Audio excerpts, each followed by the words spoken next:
Welcome Toastmaster Anna Maria to deliver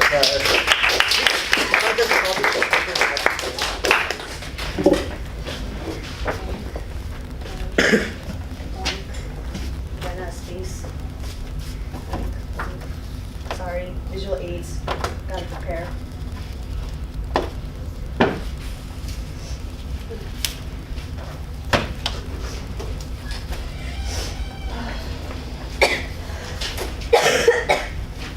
Sorry. A very good evening, ladies and gentlemen. Good evening. Hi. Now, my topic is obviously about hobbies. So what is a hobby? Can anyone tell me?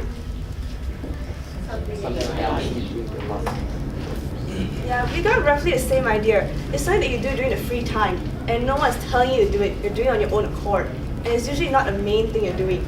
In a nutshell, it's basically, I got free time, I like it, I do it. Simple. Now, what are the few main examples of hobbies? The one that you write in those old primary school essays as a hobby. What do you think it is? Sport. Sports? Reading. Reading? Yes, reading. Games? Yeah, we got so many. You're playing video games, sports, and reading. But there's also one little thing, painting.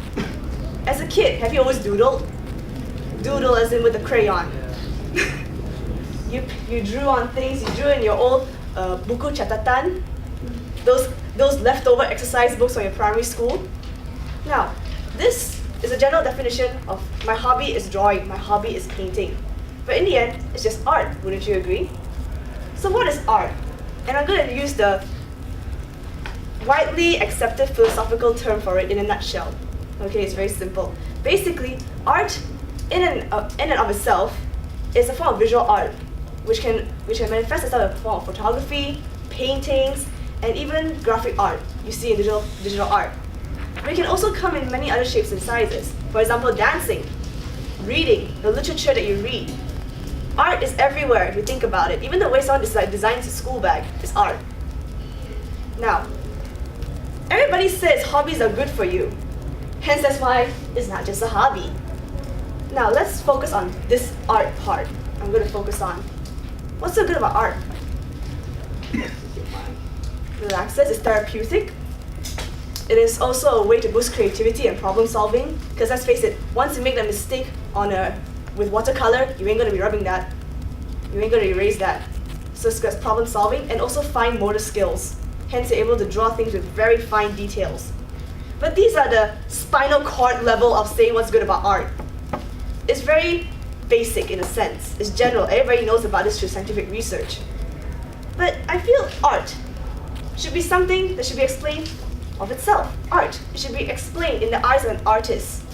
So today, everybody, I'm going to share with you why, to me, art is not just a hobby. Now, as a kid, for those who know me, I grew up as the only child. I was all alone. Parents are busy, grandparents are busy. So I had to find ways to preoccupy my time. Most of it was TV, but apparently any more than 2 hours, I'll go blind. So TV was out of the picture. I still got 12 more hours of the day to spend. So what did I do? I find the magical thing known as A4 paper. I went into study, I saw this beautiful blank sheet of paper, and it just had to be transformed. Okay, granted this is not a kiddie drawing, but you get the idea. I saw a paper as a canvas. It wasn't anything fancy like something someone would draw the Mona Lisa on, but it was a start. I took my crayons, I took my pencils, and I took my trusty Stabilo eraser, and I got to work. And before I knew it, I was drawing for almost 6 hours a day, non-stop. People had to beg me to go and eat lunch and dinner. Amazing, wouldn't you say? And this is already art. But I'm just lucky because it's a way for me to spend my free time. What's so great about it? Nothing much. That's when I found the second best friend and another form of art. Books. Now you might be thinking, books? Art? Isn't that supposed to be in the reading hobby category? Well, book is an art. It's literature, as I said before. The way people describe the scenarios in here, the way people describe characters, they all have their own stories. And in stories, there's an art form in order to convey it. So I started reading books, and I read, and I read, and I read, and you know what happened? I combined these two together. Wonder how? I wanted to live the world I read in these books. And the only way a 5-year-old kid could do it is by drawing it. So I was reading, I was imagining, and I was drawing. It doesn't sound like anything much, wouldn't you agree? It's just me creating doodles of me being a Narnian warrior of some kind. But then it clicked me. There's something missing in this creation part. I wanted to share it. Now, it may sound a little bit egotistical, a bit prideful, like, oh look mom, I drew this. Hey friends, look I drew this. It's kind of egotistical, don't you think? A little bit too prideful for anyone's liking. But here's the thing. I'm not shoving it to your face to say, ah, very nice. Or say, bagi you satu like. I don't want that. I didn't enjoy that. In fact, I found it kind of like useless. I mean, thank you for the compliment, but what else do you see in this? What else do you see in my creation? That's when it hit me like a sledgehammer. I wanted to convey a message through my art. Have you seen artists like, for example, Salvador Dali? It's kind of weird, his whole melting clocks idea. It's kind of weird, isn't it? But have you ever thought about a message behind it? Why did he draw it? Why was he sharing it with others rather than just keeping it because like it's too creepy? You shouldn't see this. No. But you're sharing it. Ever wondered why? He wanted to send a message. Art is something we've all been doing since we were cavemen. We were drawing pictures of cows on cave walls.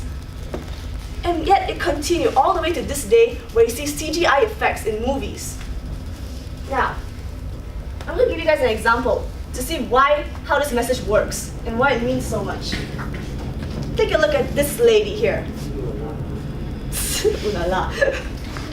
What do you see? I mean, I'm just kind of smoking, I'm very far away, but what do you see in first glance of the cover? Like, you don't even know who she is. What do you see? Perhaps colors, okay. But first thing, she looks buff for a lady. She ain't no wilting lily. She's tough. She's wearing stars and, well, kind of like stripes. So she's patriotic. And if you're a person who don't know who Wonder Woman is, you already got a general idea of who she is already, wouldn't you agree? Now, this is just for character designs, so that's pretty easy. But what if I gave you a scenery? That's nice. There's no humans in here per se, but can you tell the message that they're trying to tell you? Can you tell it? Can you understand it? There's two humans. They're shadows. Well, you see, the message is what we artists strive to do. We enjoy your likes, we appreciate it, but it's the message that we've all been trying to convey. From the cavemans to Leonardo da Vinci, to Salvador Dali, to Picasso, everybody has a message to say. And that is why this hobby should be more appreciated. It should be known that as humans, this hobby is who we are. Wouldn't you like to communicate with others? Wouldn't you like to communicate with them in colorful ways? It is who you are and what we have always been. And that is why it is not just a hobby. Thank you.